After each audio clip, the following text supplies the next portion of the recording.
everybody, welcome back to my channel. If you're new here, welcome. My name is Vanessa and today I am going to be showing you guys my gluten-free dinner rolls, as you could tell from the thumbnail.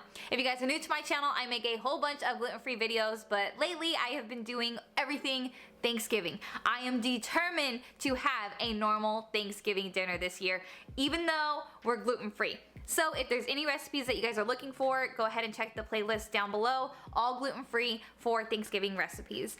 And yeah, I still have a whole bunch of videos that are supposed to be going up. I have like mac and cheese, I have cranberry sauce, I have snacks, and then I have the turkey, of course. And turkey's not really like that big of a thing, but I just want you guys to know that you can get a gluten-free turkey. So yeah, there's a whole bunch of videos that are gonna be coming up still. Possibly some desserts. I haven't decided yet because I don't know. We're down to the wire. I am filming my intros today and it's Tuesday. Oh no, I'm sorry, it's Monday and I'm running down to the wire. I have all the videos already filmed and like edited. I just haven't done the intros, and so that's why if right now it's feeling a little rushed, it's because today I had class and you're not here for that. But yes, I promise those videos are coming up, but any other recipe that you guys are looking for will be down below. So go ahead, check it out.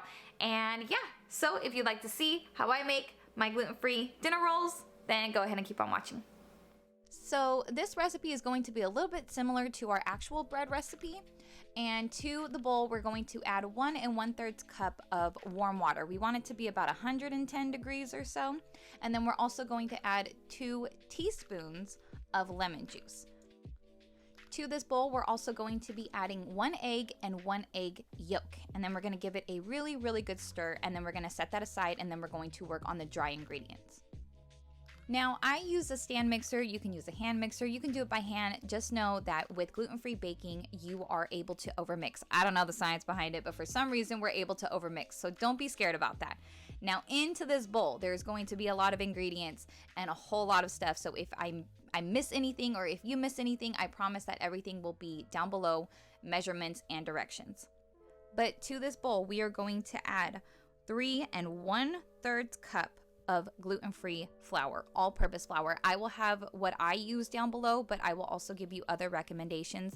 Some gluten-free flour will make the texture a little bit different, but this is just what I use, and I will leave that down below.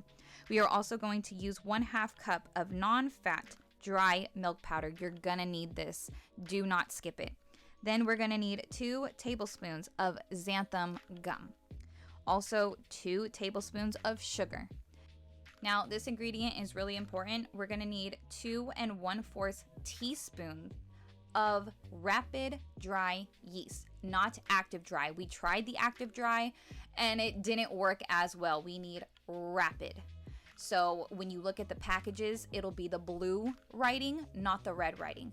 Like I said, we made that mistake before. For some reason for this, it doesn't work, but in our bread recipe, the active is what we needed. So in this one, rapid. Like I said, these measurements are all over the place, so they will be down below because it is kind of like random measurements. So I promise I will have everything down below. Then we will need 2 teaspoons of baking powder and 2 teaspoons of salt.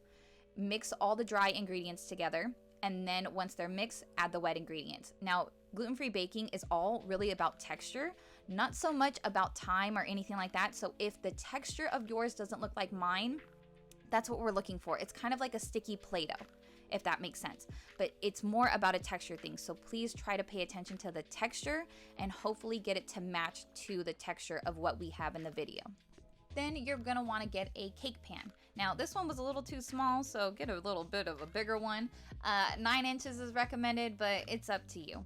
But pretty much you're gonna wet your hands and then roll them into a ball. You're definitely gonna wanna wet your hands because it gets sticky when you keep kind of going, and then the ball gets all weird and crazy. So yeah, just wet your hands. If they get dry, just re-wet them and then put them into this greased pan, and we're gonna let them proof. So we're gonna let them proof for about an hour. So just put them in kind of a more warm area, cover them with, you know, saran wrap or whatever, towel would be fine, and just let them proof for an hour. They do proof, they don't proof as much as like other baking does, but you will see here in a second, you'll see the difference between like now and then. But like I said, with this, just focus on the texture. We want the texture to be the same. That's the main focus, and the rapid dry yeast.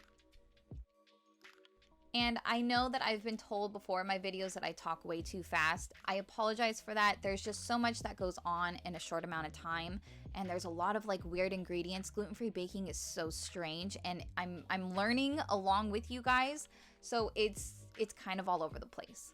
But boom, see how much they proofed? It's amazing, isn't it?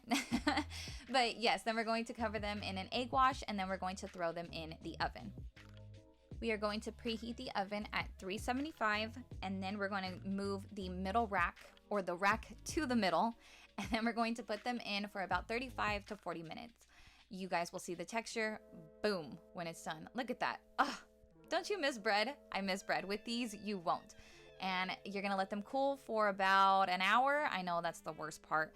Add some butter to these, and they are the perfect bread roll for Thanksgiving, or for any time, honestly. But look at that texture. It's perfect. If you guys are missing out on rolls, this one is for you. Go ahead and give it a try and let me know how you like it. And that's it for this video. I hope you guys enjoyed. If you liked it, please give me a big thumbs up, and don't forget to subscribe if you guys haven't already. But if not, that's fine. You're welcome back anytime. And yeah, that's gonna be it for this video. If there's any other gluten-free Thanksgiving recipes that you guys are looking for, go ahead and check those out down in the playlist below. And I'll see you guys in my next one. Bye guys.